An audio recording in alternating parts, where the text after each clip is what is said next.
was a little crooked. I want that straight.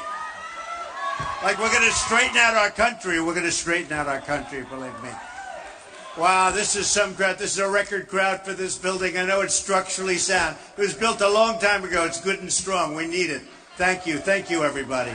Thank you. Thank you. So, we had some news today that Biden is not running. And I think he did the smart thing because, frankly, I don't know that he would have won. He wouldn't have gotten the nomination. I don't think he probably would have. And, frankly, I really want to run against Hillary. I really do.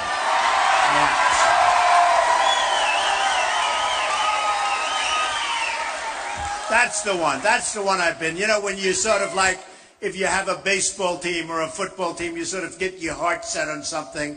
That's the one we want to go against. Because you go against that record, you're just going to win. We're going to win. We're going to win big. We're going to win. So many mistakes. You know, you look at the world. The world is a tinderbox. It's falling apart. It's blowing up. We are a mess. What's happened to this country between the Iran deal and the Bergdahl 5-for-1. I call him Mr. 5-for-1. We get a traitor, right? What did we used to do to traitors? Who was it? Boy, that guy's got crazy. You know, they came out with a report. They don't think he goes to jail. They don't think anything. 6 people died going after him, and nothing's going to happen. Can you believe this? This is what's happened. But let me just explain. So I get up in the morning, and I turn on television. First thing I see is big results. Washington Post, ABC comes out with a poll, right? Do we love these polls? Somebody said, you love polls. I said, that's only because I've been winning every single one of them, right? Right? Every single poll. In fact, they were saying for 100 days, today's the 100th day. Look at, I love that guy. Today is the 100th day that we've been number one in every single poll. Think of it.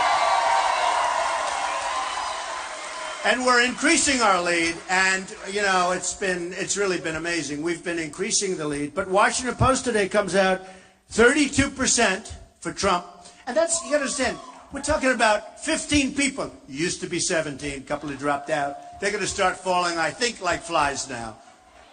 You know, when some of these guys have a 0 for weeks, it's almost like somebody said they do it for their brand. How is that good for your brand?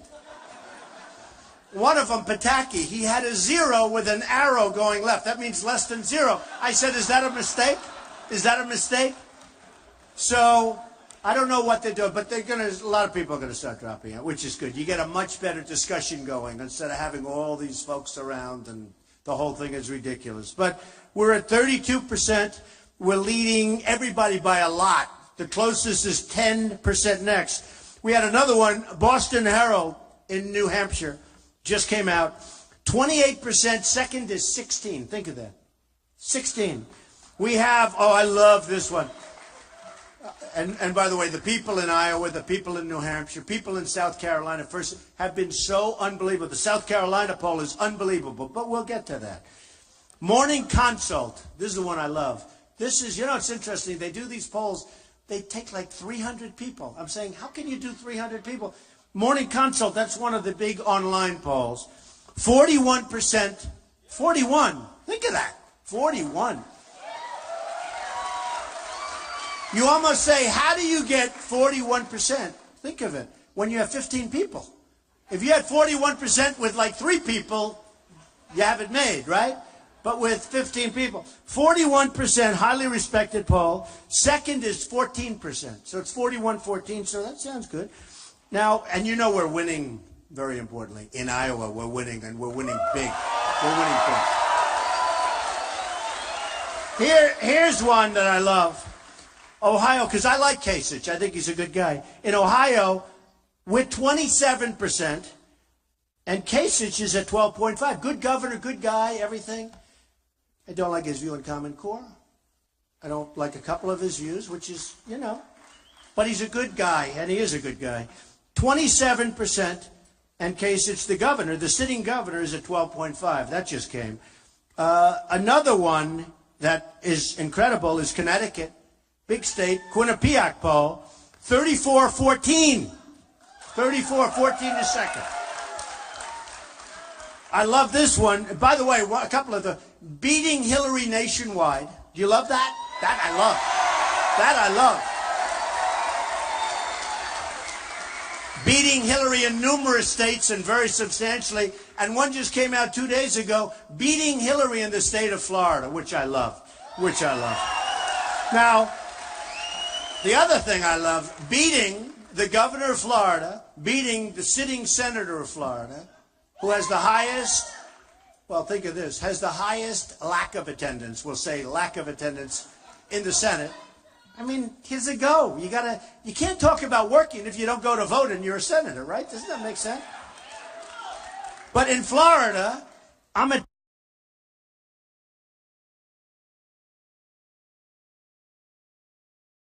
29%, and they're, I won't say, but they're really low. They're in the teens and less than the teens.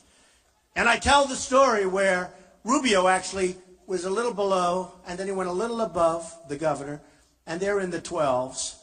And I tell the story all the time. I'm at 29. And the headline said, Rubio surges. I said, oh, what happened to Florida? It's true. I said, what happened to Florida? I was doing so well. And then I read the article. It says, well, Trump is at 29. Rubio surged past the governor. Big deal. Okay? Oh, boy.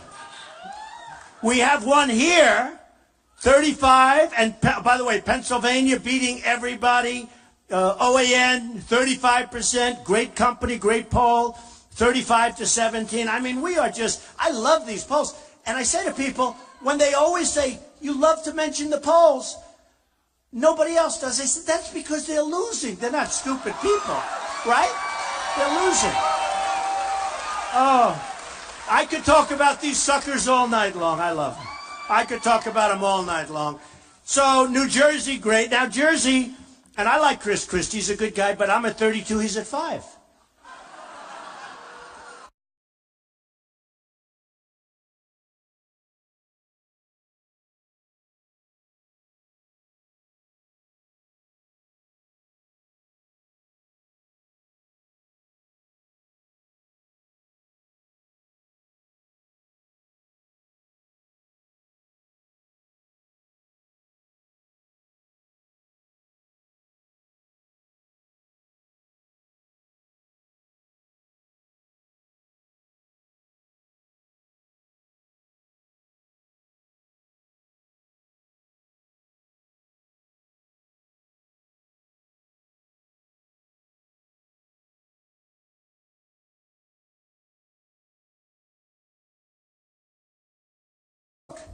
We have to get moving. Political correctness, all of that. We've been hearing about that. I mean, political, it's true. I can't. See now, I love that. If I said that, they're going to be writing horrible stories about me all the time. It's so good that he said it. I love that. Feel free to interject. I love that. I can't, hey, believe me, I'm thinking the same thing. I say, can I say it? Beautiful, good. And I didn't tell you to do that, right? You know, the word Christmas, I was saying Christmas. I love Christmas. Do we love Christmas? You go to Macy's and you go to these stores. Macy's was very disloyal to me, by the way. You know, their little conflict when I started talking about illegal immigration, they thought it might not be politically correct. And now they don't sell my ties anymore. Big deal.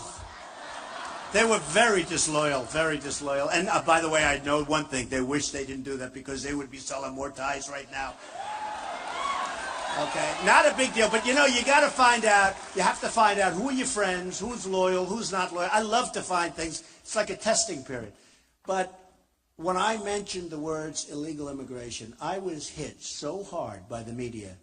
Like Rush Limbaugh said, he's never seen anything like it. It was unbelievable. He used the word incoming. I've told you this. He used the word incoming. And I know what he meant because there has never been anything like it. And then they found out I was right. They found out I was right.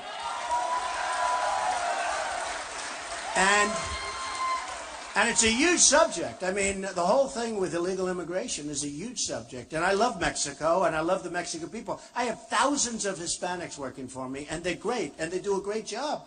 And I'm winning in polls. Nevada just gave me the poll. Not only am I winning in Nevada, I'm winning with the Hispanics in Nevada easily against everybody. You know what I love? A poll came out the other day that I'm winning 25%. Think of this. As a Republican. As a Republican. It's unheard of. Usually it's 7%, 5%, 4%, 9%. 25%, you know what I'm going to say? African American. They say if you get 25% African American, the election's over. You're going to win the election. No, it's true. It's true. And my relationship with the African Americans, my relationship with Hispanics, you watch, I think I'm going to win with Hispanics because they know what I'm going to do. I'm bringing back the jobs. I'm bringing from China. I'm bringing back from all over. We're bringing back the jobs.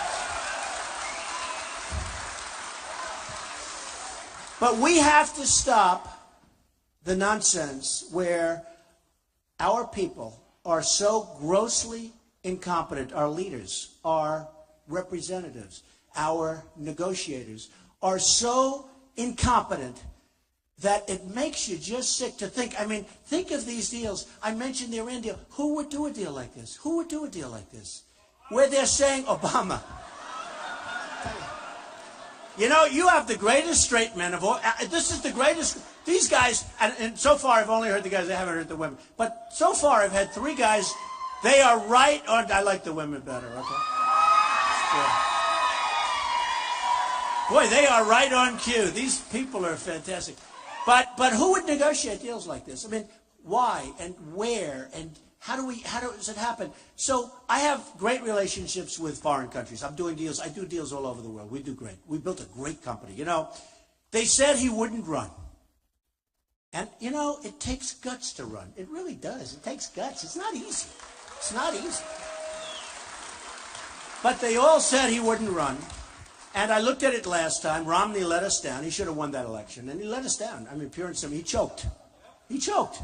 What happened? He went away for a month before the election. He starts building a garage for 9 cars in California. I said, couldn't you have done that, like, you know, after the election? You had to do that. And they had a big story. Remember the 9-car garage? That wasn't so good. That doesn't play well for the election. But something happened to him. And I backed McCain. And that I understand. But he had a hard time with that one because lots of bad things were happening. And I backed Romney. And that's one that should have been won, and he failed. He failed us. Very simply. And I'm not happy about it. And this time I said, I'm not going to let it happen again. I'm going to do it myself, right? I'm going to do it myself.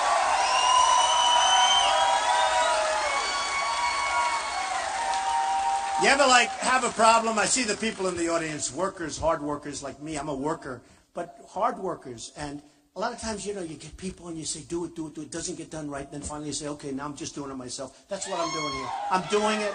I'm going to do it myself. I'm spending my own money. I'm spending my own money. You know, today, Bush has one of his top people in Berlin, Germany, raising funds. Can you believe that? In Berlin. What are we going to give to Germany for this? Remember this. All of these people that are putting up money, all of them, they're getting a lot for it. I know these people better than I know anybody. The lobbyists, I've hired many of them. Some are great. Some are very talented. They get whatever they want. They give millions and millions of dollars. And they're going to spend hundreds of millions of dollars against me. And frankly, I just hope people understand. When you see these attack ads, they call them attack ads. They try and demean, they lie, their lies. But by the time you end up telling people it's a lie, the election's over. It's really unfair stuff. But they're going to spend hundreds of millions of dollars because this wasn't supposed to happen. Nobody controls me. I'm controlled by you people. I'm controlled by the people in the country. Nobody controls me. And I mean, you look at Jeb and Rubio and all of them. They all have all this money, and they spend it, and they're going to spend it. A lot of them. I mean, I'm reading these articles. I don't know. So far, everyone's attacked me has gone bing, and maybe that'll keep happening. But I've never had $150 million spent on me saying bad things. Okay, I've never had that happen. I will tell you, I'm a good Christian. Okay, remember that. And I told you about Christmas, and I guarantee if I become president, we're going to be saying Merry Christmas at every store. We're not going to be doing Every store.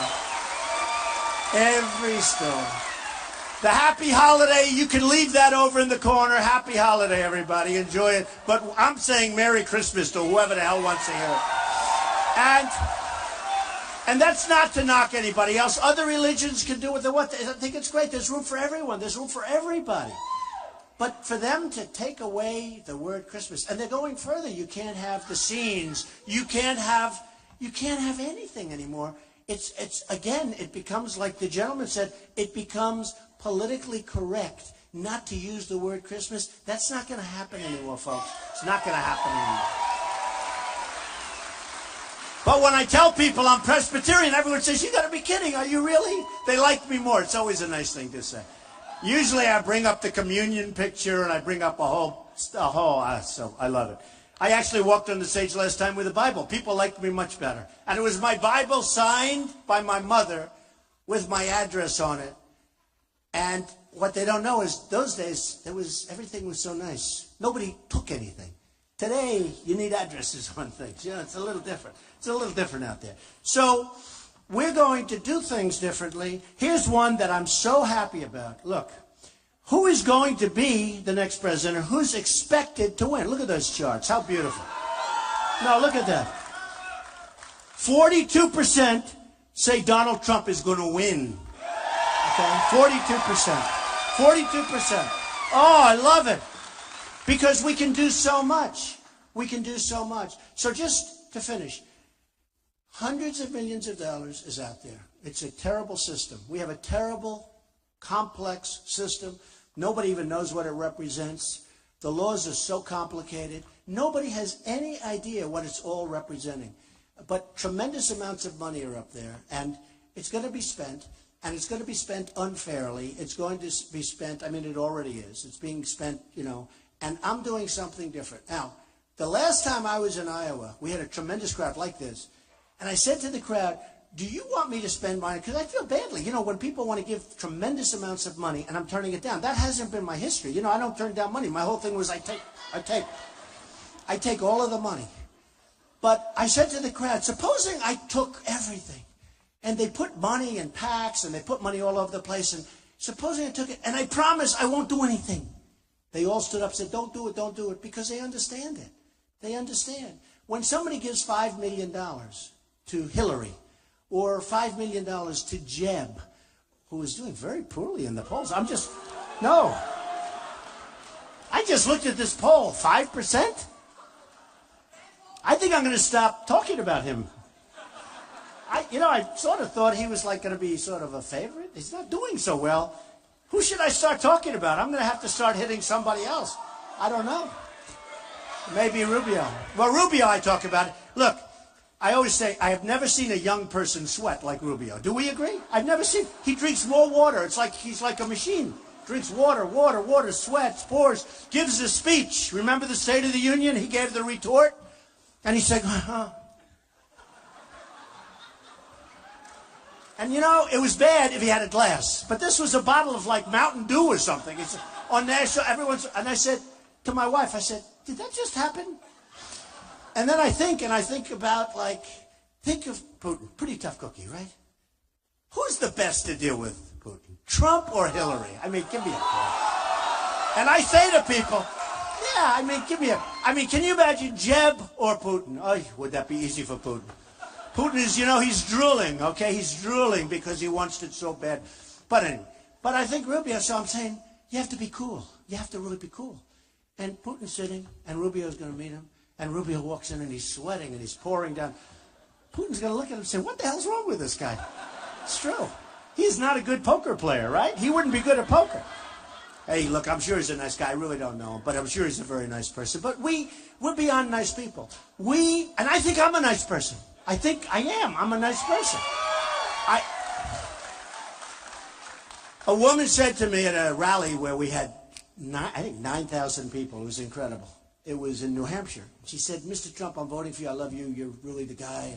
But do you think you're nice enough to be president? And I said, this is an election. Enough. We have enough. We need people of extraordinary competence, and we have them in our country. We have them in this room. We have people that are negotiating trade deals with us and for us that are political hacks.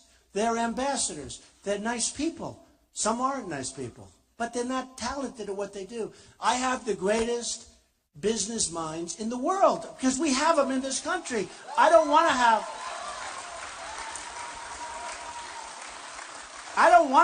a nice, I want to have a really smart, I want to have a killer. I don't care. I want to have people.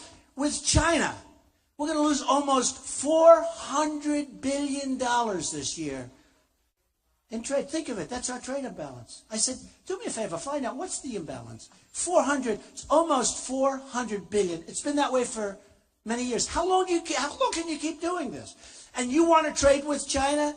It's impossible. And you people know it because you deal with it. From Iowa, you deal with it. And you know that it's very hard.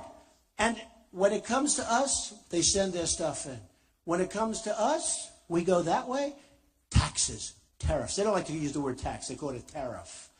And some of the tariffs are so onerous you can't do business. A friend of mine is a great manufacturer. He can't deal with China because they charge him so much. Now, I don't knock China. I have my tenants from China. I have people buy apartments for $35, $40 million in Manhattan from China. What am I going to dislike them? I like them.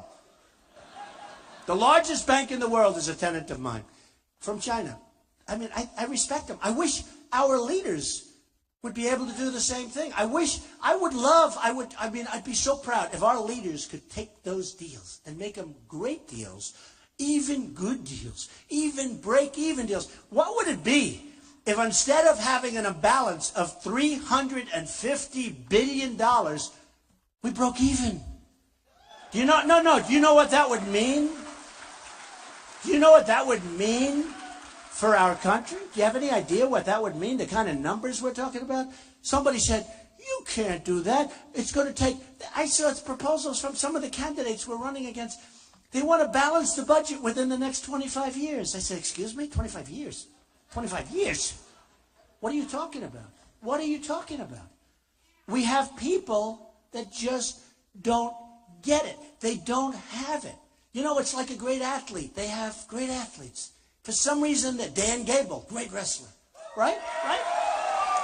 I watched him for so long. He went, I think it was like 189 and like practically like nothing. But whatever it is, I mean, nobody even knows. He works hard, but a lot of people work hard. But some people have the same thing with business, same thing with negotiation. I want to have the greatest negotiators. I know most of them.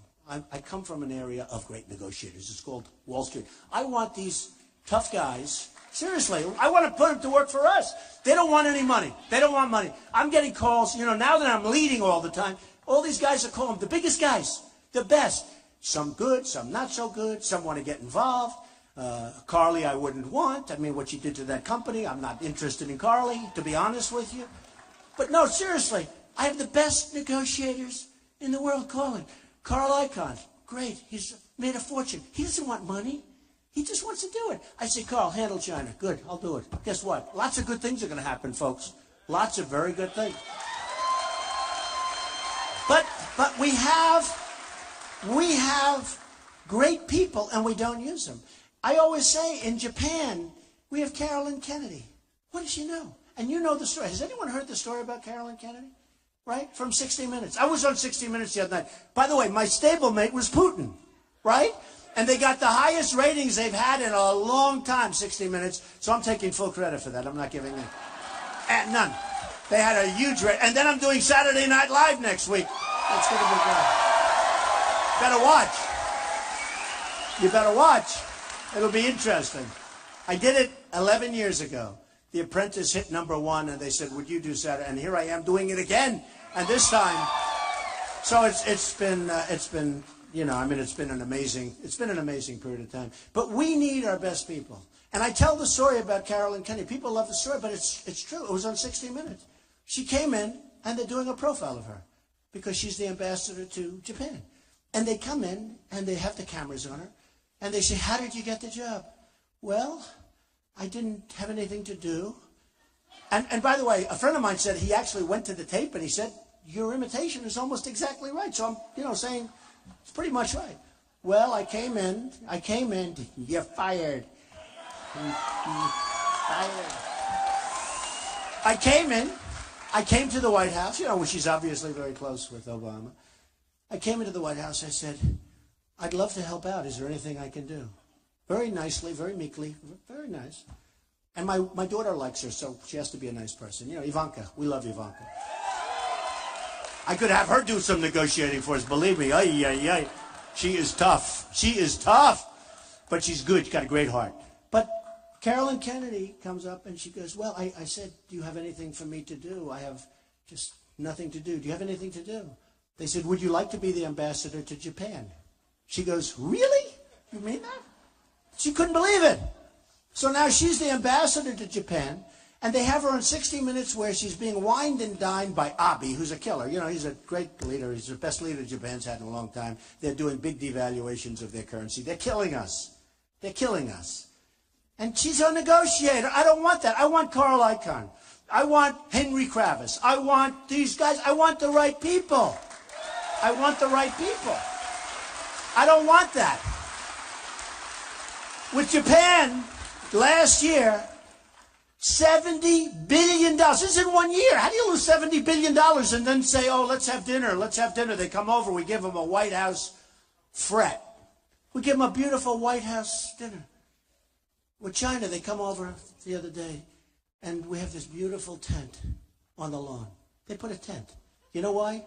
They turned down my offer. You know I offered to build a ballroom. You know that. I offered to build a ballroom. And I called up the Obama administration, spoke to a very nice guy, David Axelrod. I like David Axelrod. No, but it's okay. Got to speak to somebody, right? But I spoke to David Axelrod, and I said, David, you know what? I see you have tents, and it's not even safe. You know, it's cloth. It's not good.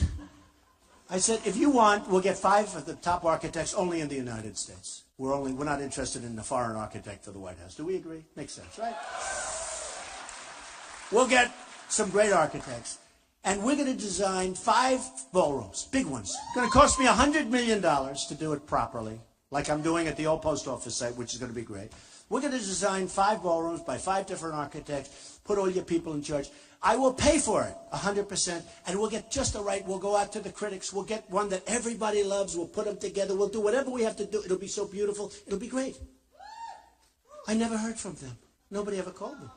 Nobody ever called. I was going to give them a $100 million gift. More. I would have spent more, although I can probably do it for much less, to be honest with you. I'm good at that. Good. Believe me, I'm good. But I never heard back from David. He never called me back. He never called me back. And I said, sort of, I didn't mind. You know, I don't mind saving $100 million or something.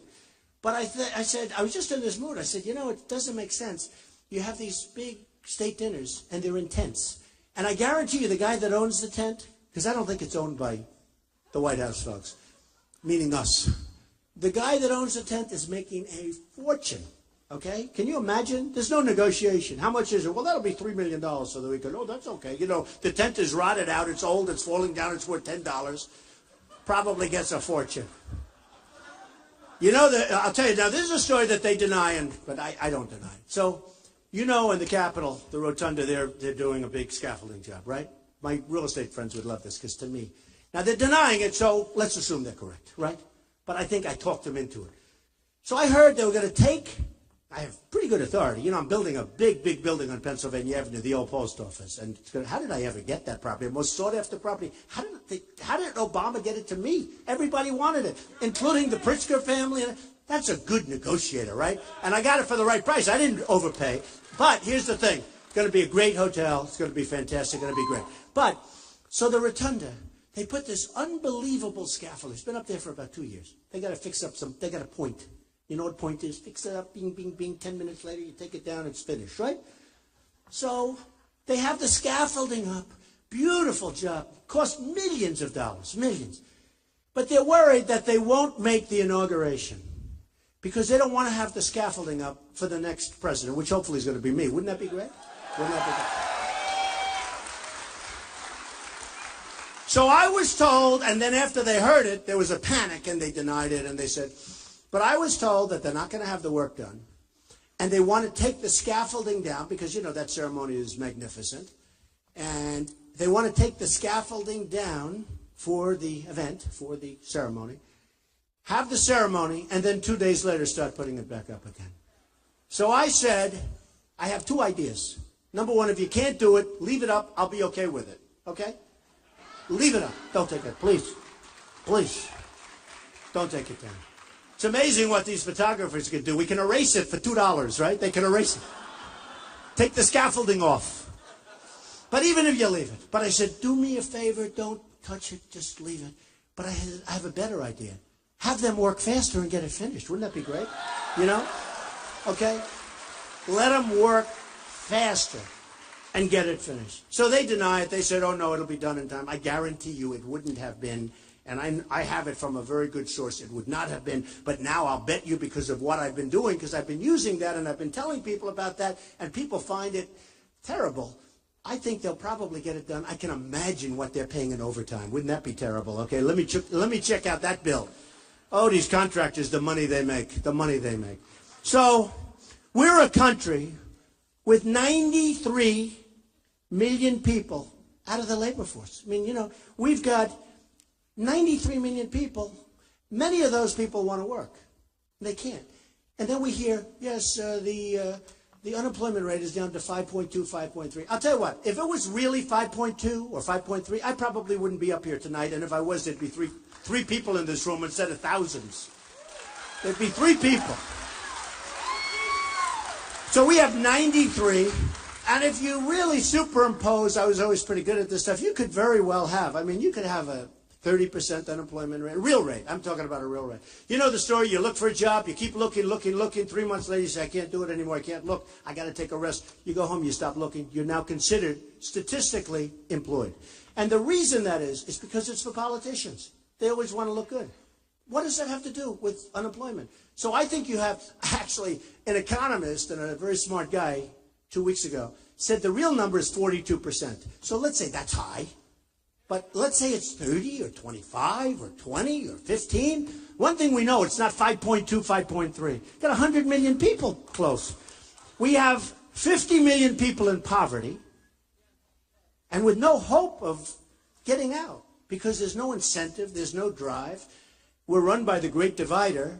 He divides everybody. And I thought, actually, when Obama won, I thought that he would be a unifier. One thing I thought. I said, I don't know if he's going to be good. And I would love him to be a great president. By the way, I'm speaking again, I would love him. If he would be a great president, I'd be very happy. I don't mind staying in my business, running my business, having fun, doing what I'm doing. I would love him. I know it's not nice to say I'm a Republican, I'm conservative, I don't want to say. But if he would do a great job, I'd be very happy. So would most of the people in this room. It's not working that way, folks, and it's not going to happen. It's not going to happen. So we have 50 million people in poverty. We have 46 million people on food stamps. We've got tremendous problems with Obamacare. You know, your premiums, in case you haven't noticed, are up 45%, 38%. Some person said to me, it wasn't 45%, Mr. Trump. Shout it out from the audience. I think maybe an Obama fan, but shout it out from the audience. Wasn't 45. I said, oh, yeah. I said, maybe I'm in trouble. What is it? It's 38%, sir. Oh, fine. That's fine. 38%. And some of them are up 50%. Your deductibles are through the roof. Your deductibles are through the roof. Unless you get hit with a Komatsu tractor, because Komatsu is doing very well because, you know, what happened with Japan, they've devalued their currency. Caterpillar's having a very hard time. You know that, right? They're having a very, very hard time. Very, very hard time. But unless you get hit by a Komatsu tractor coming right out of Japan, the deductible is so high, it's never going to, you have to die. And then it doesn't work because that's not what deductibles are supposed to be. So you got huge increases. And we have to repeal and replace Obamacare with something great. We have to do it. We have to do it.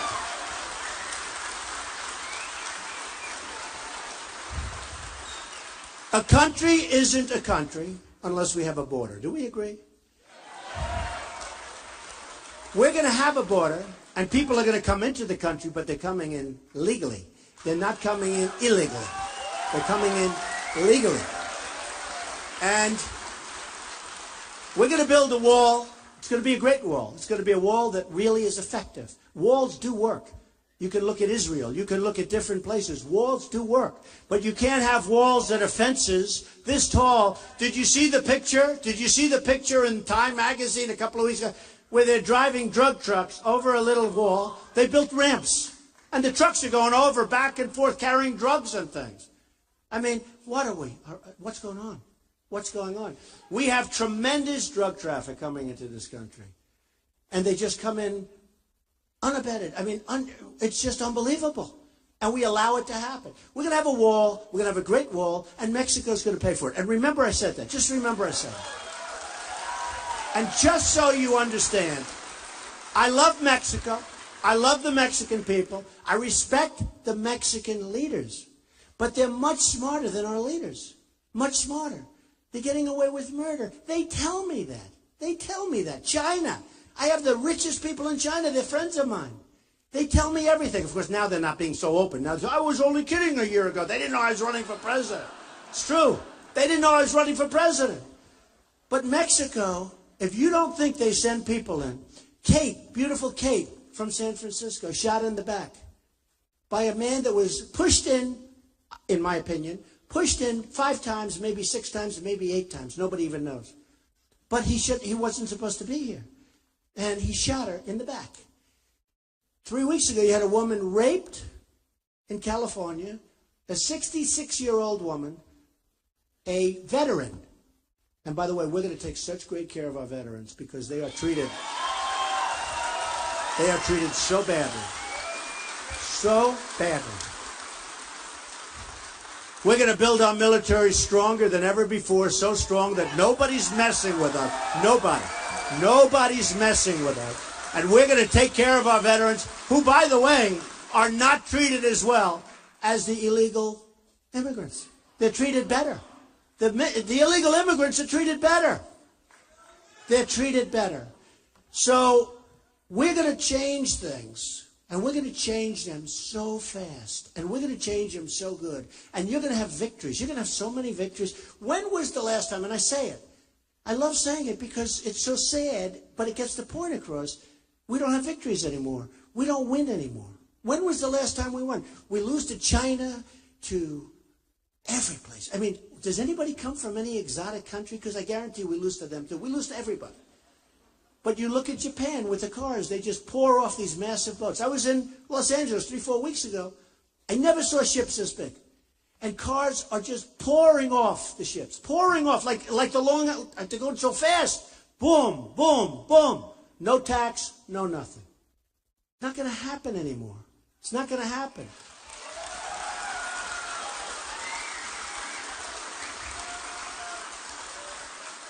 It's unfair. It's unfair. It's incompetent. You don't even know. I mean, some people think there's evil intention because how can anybody be that stupid? I don't think it's evil intention. I really don't. I mean, I know people in this room think it's evil intention. But how can they do it? How can they allow it to happen? We give them beef, Japan. And then they send the beef back, which is not good for the quality of the beef, by the way, back and forth. And you people know it because you do trading. And you do it's so hard. They don't want our product. And yet we take their product, no tax, just come on in. I tell the story, and I love this story, and I could use different because there's so many different companies I could use. You know, in Tennessee, a big car factory was going to be built. They decided to go instead, as you probably have heard, to Mexico. Big, big, massive plant. In Nabisco, I have some property, a beautiful property in Chicago. Nabisco's moving its plant out. They make Oreos. They're moving its plant out of Chicago. They're putting it in Mexico. How does that help us? With our trade deals, our brilliant trade deals. We're losing everything. We're losing our jobs. The one I love to talk about is Ford, though. They're building a $2.5 billion factory. $2.5 billion. You know what that is? It's a one-story building. You know what two and a half means? You're going forever. It's massive. They're going to sell cars, trucks, and parts. And they're going to sell them into our country. Now, they're taking and they're going to close places in Michigan and all over the country. And I don't want that. And I said, supposing I was president, I can tell you what I do. But now take Hillary. Let's say she's president. Do you think she's even going to know that it's happening? She's not going to know. And if she thought it were wrong, she's not going to have a clue. Look, nothing but trouble. She's not going to have a clue. But take Hillary. So she says, you know what, that's no good. We're losing all these, you know how many plants that is to build $2.5 billion, one big monster plant? That's a lot of jobs, and they're not going to us. So Hillary would say, well, we don't like that. I don't want it. She would be hit by the lobbyists. She would hit immediately. She would be hit by Ford lobbyists. She would hit by Ford special interests and Ford donors and people that own Ford stock. And within 10 minutes, she'd say, oh, it's okay. I'll be hit by people, but they won't even call me because they don't have a chance. It's over. It's over. It's over. It's over. And I would tell the people at Ford, I don't want you to do that. I don't want you to close your plants. I want you to build new plants. You don't have to have the old ones. And I don't care. It can be anywhere, but it's got to be in the United States. And if you're not going to build them, then we're not going to allow cars and trucks and parts to cross the border with zero tax after what we've suffered through. We're not going to allow it. We're not going to allow it.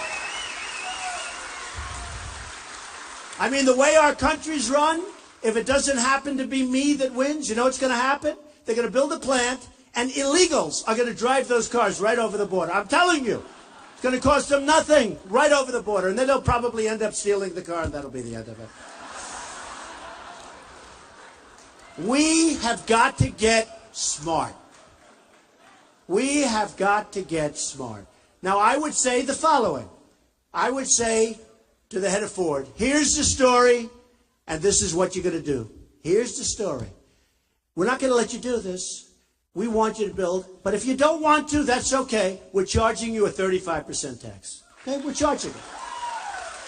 By the way, I'm a free trader. I believe in free trade. I don't want to be isolated. I believe totally in free trade. But I say, this is what we want to do.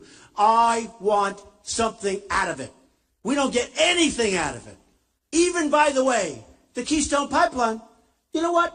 Stuff comes from Canada, and that's fine. It's all good, and I like the Keystone. I think it's good. We got to get a piece of it. I want a piece of the action if we're going to let them build. Okay? If we're going to let them build, because, you know, it turns out that we have so much natural under our feet with the new technology. It's incredible. So we're competing against ourselves. But we have to have people with deals. So here's what's going to happen. I will be called by people, and I will say, I'm sorry. And I guarantee you that by the end of the day, the head of Ford will call me. Might take an extra day if they want to play tough. And they will say, Mr. President, we really don't think that's fair. We don't want to pay a tax. I said, that's okay. Bye, Bing. Okay. No, that's it. And then, by the end of the day, I guarantee you, I get a call, and they will say, Mr. President, we're moving back to the United States. We're going to build that plant in the United States, okay? I guarantee it.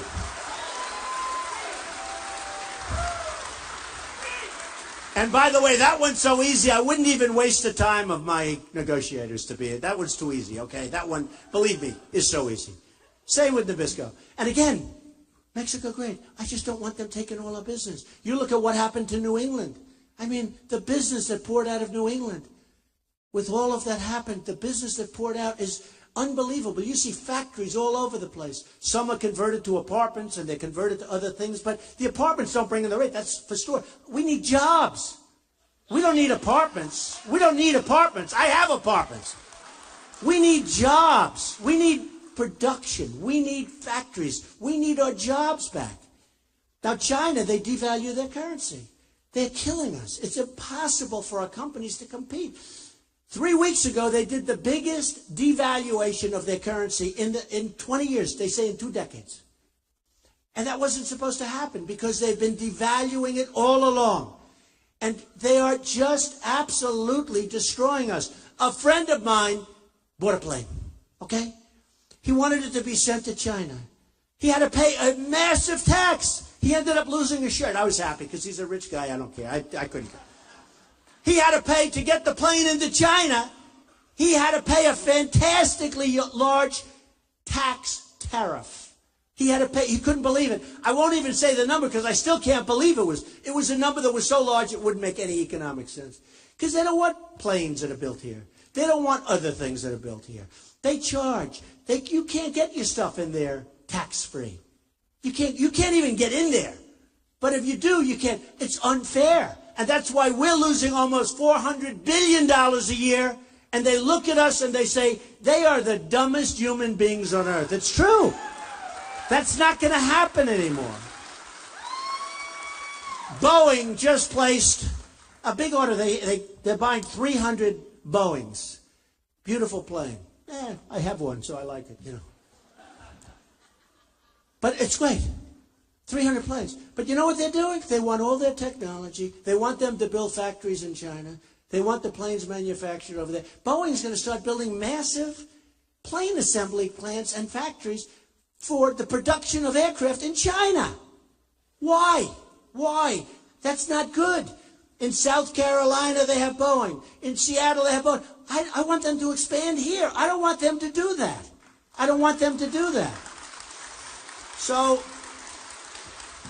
I passed a tax bill, and we put it through everybody, and everyone loves it. We're lowering taxes substantially. You know, we're the highest taxed nation in the world. We're bringing corporate taxes and small business taxes down 15. We're bringing them down to 15%.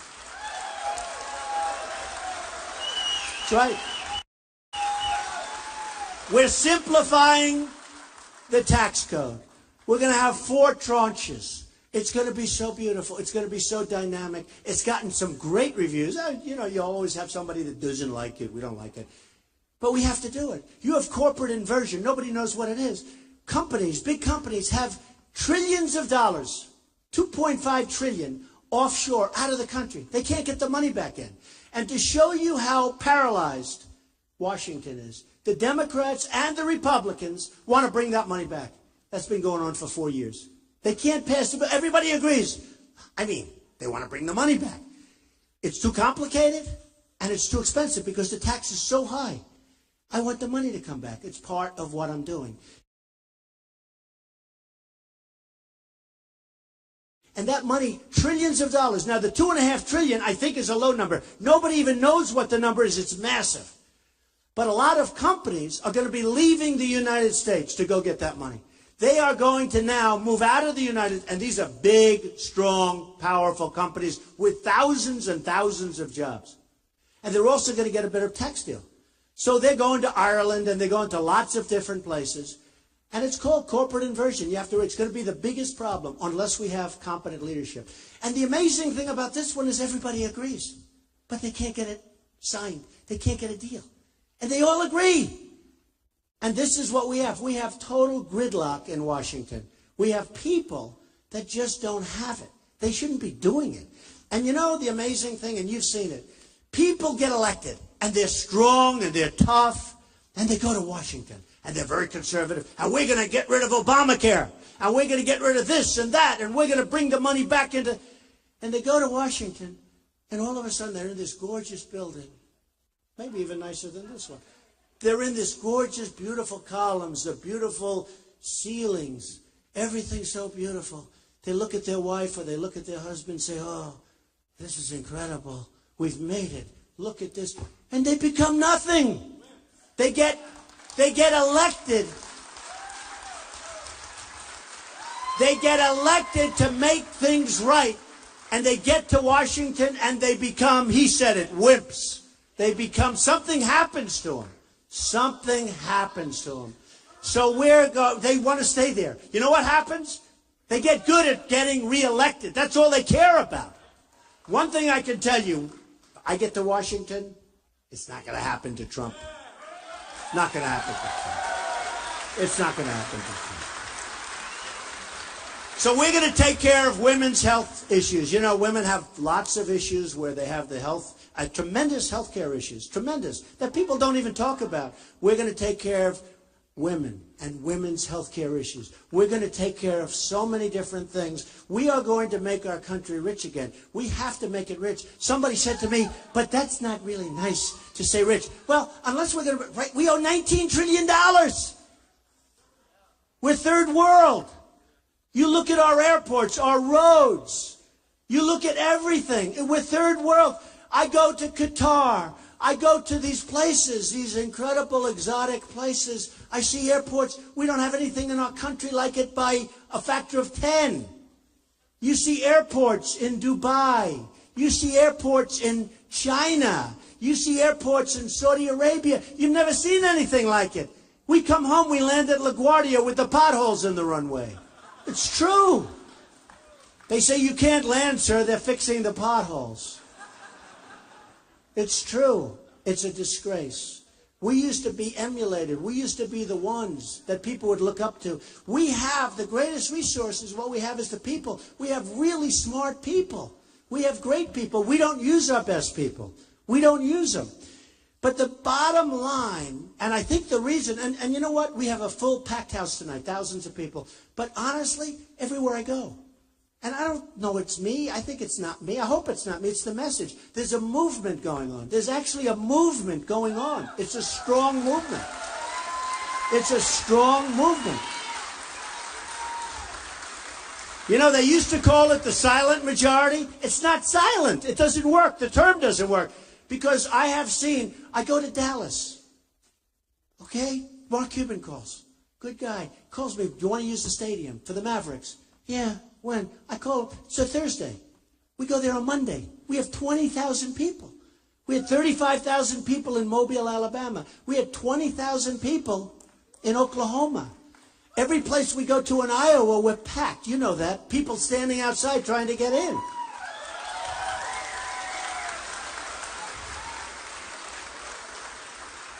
It's been an amazing moment for me. A friend of mine who's a very successful guy said, how many people are you speaking tonight? I don't know, 4,000 people, a lot.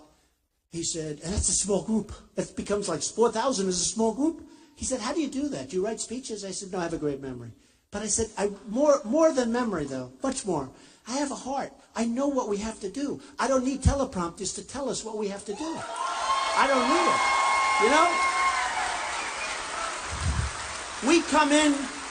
We come into this room and you know, people, they come up, and I see it all the time. I see the people I'm competing against. They get up, and they're more worried about the teleprompter angle. Do you have the angle? Then they get up. Good morning, ladies and gentlemen. Bah, everyone's falling asleep. It's brutal. It's brutal. But that's what we have. We can't have that. We have a teleprompter president. We can't have that. We need somebody that can do the job. A friend of mine just got back from Shanghai. He's in Shanghai. He said, Donald, I've never seen anything like it. What they're doing there is unbelievable. He sends me pictures of cranes on every corner. Stuff. I mean, everybody going crazy. There's nothing like it. And I could name so many other places. It's not happening with us. It's not happening. It's the opposite with us. Everything's leaving. Everybody's laughing at us because we're led by people that don't have it. And it's not going to happen any longer. And that's why I'm doing this, folks. That's why I'm doing it. Believe me.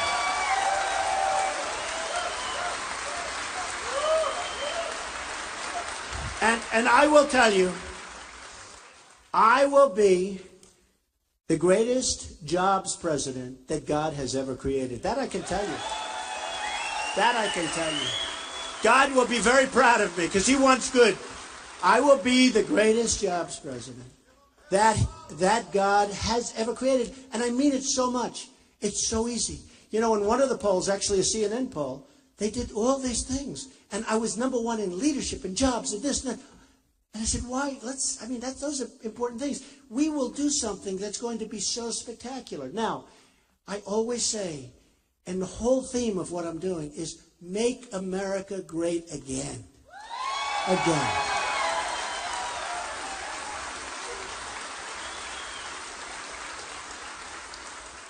And you know, I'd say the American dream is dead, but I'm going to make it bigger and stronger and better than ever before. And I mean that. The American dream is dead. It really is, with the regulations and the problems and all of the problems that this country has.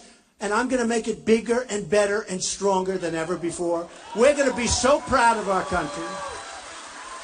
We are going to have so much victory. You may get angry at me because you're going to say, this is boring winning so much. It's boring. But you know what? That's never going to happen. We're going to win so much. We're going to have so many victories. We're going to win on trade. We're going to win with the military. We're going to have, think of it. I watched the other night a general being interviewed. Sad. He's leaving. He's retiring. What do you think of ISIS? Oh, it's very tough. It's very tough. Very tough. ISIS is very tough. 50,000 people. Very, very tough. I said, boy, that's sad. Even if it was tough, he shouldn't be saying that. Besides that, what's a general doing on television being interviewed? Why is a general being interviewed? I don't want my generals being interviewed. I want my generals kicking ass. I mean, no, sorry. I don't want them being interviewed.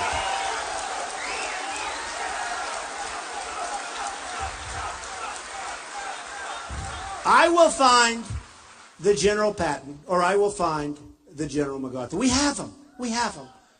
They're probably not politically. Remember, we got rid of, I won't use his name, we got rid of a very good general because he was too rough, and he used foul language, and he was rough, and his men all loved him. You know who I'm talking about, right?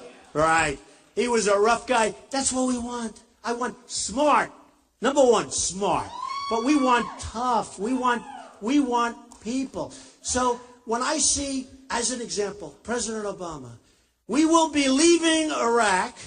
We should have never gone in all fairness, okay? We spent $2 trillion, thousands of lives, wounded warriors who I love all over the place. We got nothing. We took nothing. Remember I said, look, you shouldn't have gone in because you destabilized the Middle East. But now if you're getting out, keep the oil. You know where's the oil now? Iran and ISIS has the oil. Remember they said how mean I was because I said keep the oil? Remember they said, everybody, all the pundits, the great geniuses on television, well, Trump will run, but he won't do very well. He should be out within 1 week. Well, you know, I've been on top a long time, folks, a long time. But these same geniuses, these same pundits, I call them the talking heads, right? These same pundits on television, they said, well, you know, you can't keep the oil because this is a sovereign country. It's Iraq. Iraq is a sovereign country. It's broken up. Nobody knows what the hell. There is no Iraq. You know what's happening to Iraq? Iran is taking over Iraq because we were so stupid. We ruined it. And what happens now, Iran goes over, takes the oil, takes all the resources, takes everything. We get nothing. Now they go into Syria with Russia. We're sitting here like a bunch of dopes. We're run by people that are totally and grossly incompetent. It's not going to happen anymore. It's not going to happen anymore.